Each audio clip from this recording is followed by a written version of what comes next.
sur les 20-25 dernières années d'exercice d'un médecin, on n'est forcément plus à la page. Enfin, moi, je vois déjà, je suis installé depuis 2 ans et par rapport à ce qu'on m'a appris pendant mon internat, il y a beaucoup de choses qui ont changé. On est obligé de continuer à se former en fait.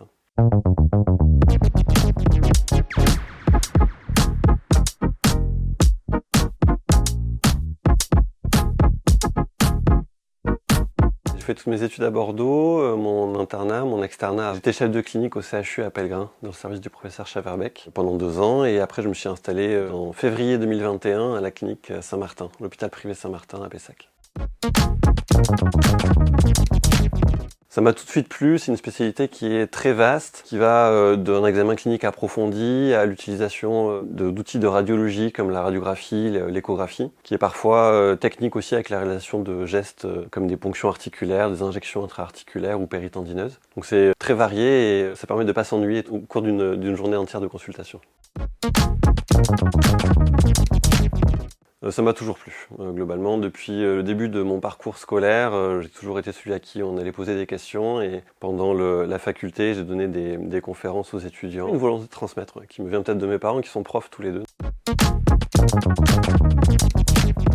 C'est une formation de 2 heures qui est disponible gratuitement en ligne sur le site de LearnyLib et que vous pouvez regarder quand vous voulez. C'est segmenté en fonction de différents chapitres. Vous pouvez regarder ça dans le train, au cours d'un trajet, entre 2 consultations. C'est à la carte, à la demande.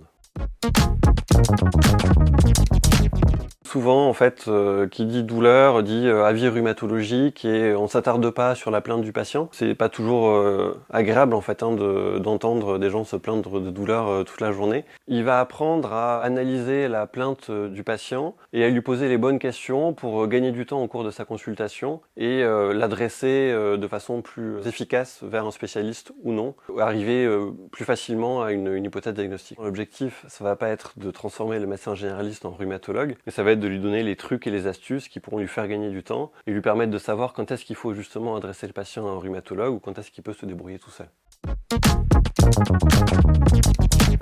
C'est un sujet qui est très fréquent. La douleur, c'est 1/3 des consultations en médecine générale. C'est peut-être 90% des consultations en rhumatologie. Par argument de fréquence, il faut s'y intéresser parce que les médecins généralistes, ils sont confrontés 10 fois par jour. Il y a parfois des nouveautés diagnostiques, mais il y en a quand même de moins en moins. Et dans la prise en charge de la douleur, on a de plus en plus de traitements. Je dirais que le plus important, c'est de savoir utiliser les outils qu'on a déjà à disposition. Il y a une deuxième formation qui est dans le continuum de la formation sur la douleur, qui elle est payante, qui dure 10 heures et qui est validante 100% pour le DPC. Elle s'intéresse au gonflement articulaire et qui, je pense, est indispensable pour un médecin généraliste, notamment dans un milieu rural. Je leur souhaite. Je pense que c'est indispensable. Alors au début, dans la jeune carrière d'un médecin dont je fais partie, je pense que c'est moins important, mais sur les 20-25 dernières années d'exercice d'un médecin, on n'est forcément plus à la page. Enfin, moi, je vois déjà, je suis installé depuis 2 ans et par rapport à ce qu'on m'a appris pendant mon internat, il y a beaucoup de choses qui ont changé. On est obligé de continuer à se former en fait. Non, ça fait pas mal et je pense que c'est un temps vraiment bien investi pour vous faire gagner du temps dans vos consultations en pratique clinique quotidienne. Sortez de